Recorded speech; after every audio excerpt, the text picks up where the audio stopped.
Welcome everybody to my program about the Deepwater Horizon incident part 4.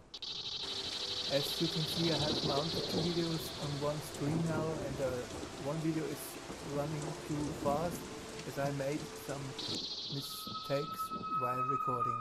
The video in the left upper frame is a research on seismic activities on April 20, 2010.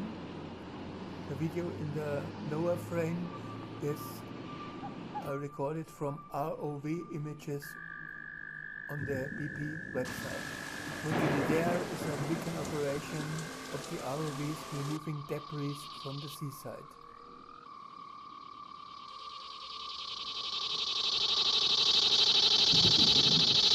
What you see here is an ROV coming into troubles with an oil or gas eruption from the seafloor.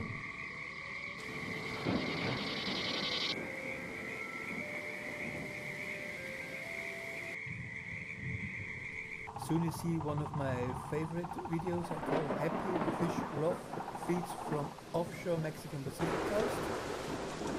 The operators however seem to have the advice to avoid offshore unpleasant. Some of the ROVs have their GPS coordinates on display, some have not. The coordinates of the incident site begin with 1202. The other operation area 3 miles westward begins with the coordinates 187. The coordinates of this ROV showing the fishes on the next scene begin with 1187, which is in the Pacific near to the Mexican coast.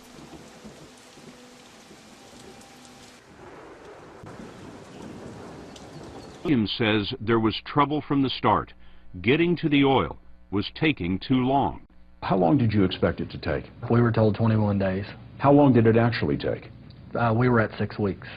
With the schedule slipping, Williams says a BP manager ordered a faster pace. And he requested to the driller, hey, let's bump it up, let's bump it up. And what he was talking about there is he's bumping up the rate of penetration, how fast the drill bit is going down. Williams says going faster caused the bottom of the well to split open, swallowing tools and the drilling fluid called mud. We actually got stuck.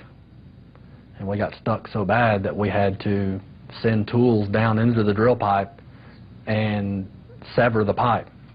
That well was abandoned. Deepwater Horizon had to drill a new route to the oil. It cost BP more than 2 weeks and millions of dollars. We were informed of this during one of the safety meetings that somewhere in the neighborhood of $25 million was lost in bottom hole assembly and mud. And you always kind of knew that in the back of your mind when they start throwing these big numbers around, that there was going to be a push coming, you know, a push to pick up production, pick up the... In August, BP has made an inspection in this abandoned pipe, in which, as Mike Williams just said before, the drilling pipe got stuck. As you can see, there's no pressure inside the riser and the particles inside are falling downwards. At the beginning of this part you have seen 2 graphics, one is by Newsline, one is by myself. The theory with the salt dome was brought up by Newsline, and I think it's a theory which matches the most facts we have observed and seen during the last weeks. The Macondo prospect in the MC252 is surrounded by 4 giant vertical salt domes. As I believe, differently to horizontal salt layers, those vertical salt domes rather seem to be former volcanic layers. Those vertical salt domes often have a form of a bottle. It means they become wider below. SDP now just drill downwards as each drilling is done. At any depth now they drill into this salt dome. That's the theory. From now on, water and drilling fluid could run into the salt dome. Both fluids began to dissolve the salt and form channels downwards and upwards to the sea. After the gushing riser at well location A was plugged at end of July, gas and oil began more and more to leak out of the seafloor. Many ask now whether there's a volcano below.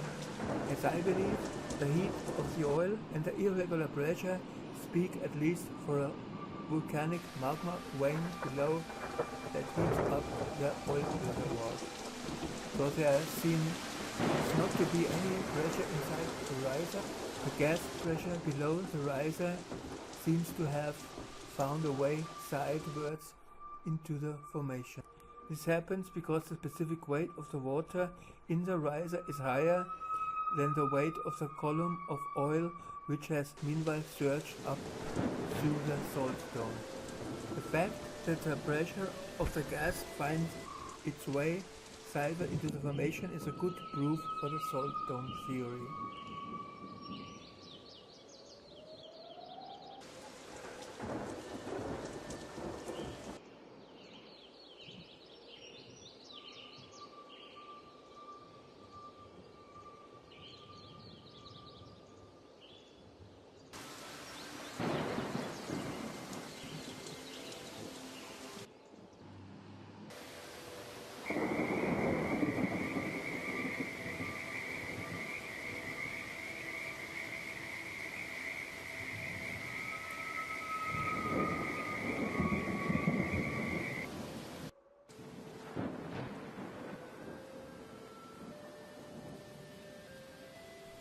The camera is now going to come to the lower end of the riser where the drilling pipes stocks inside of the formation.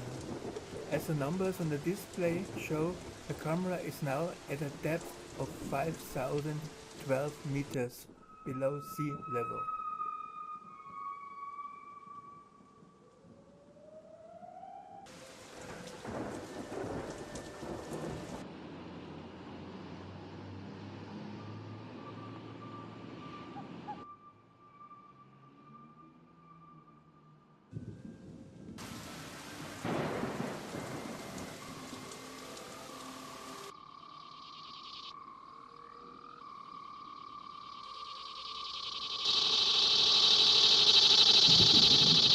Now the camera has reached the lower end of the riser and makes an inspection inside the cave the gas has formed out there.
This second part of the video now shows a kind of seabed inspection carried out by BP end of August 2010.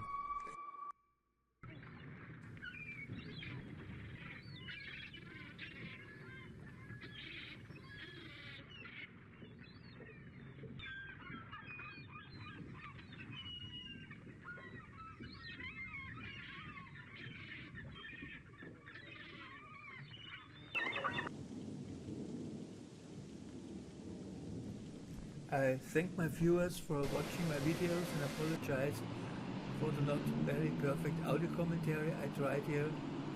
It's hard to command those technical and scientific matters anyway, and I'm not a very experienced commentator at all. Nevertheless, I hope you will watch again my videos, and so we will soon meet again next time, same station. Bye bye.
We're here in the Arctic Ocean protesting against Cairn Energy, who are drilling for oil here in this pristine environment. Today Cairn say they've found gas which could be a precursor for finding oil. This may be a big step forward for them and their profits, but it's a huge step back for our chances of stopping catastrophic climate change. If oil is found here in the Arctic, all the big companies, BP, Chevron, Exxon, will be coming to prospect in this pristine and fragile environment. We're calling on them to go beyond oil, to start investing in clean, green, renewable energies.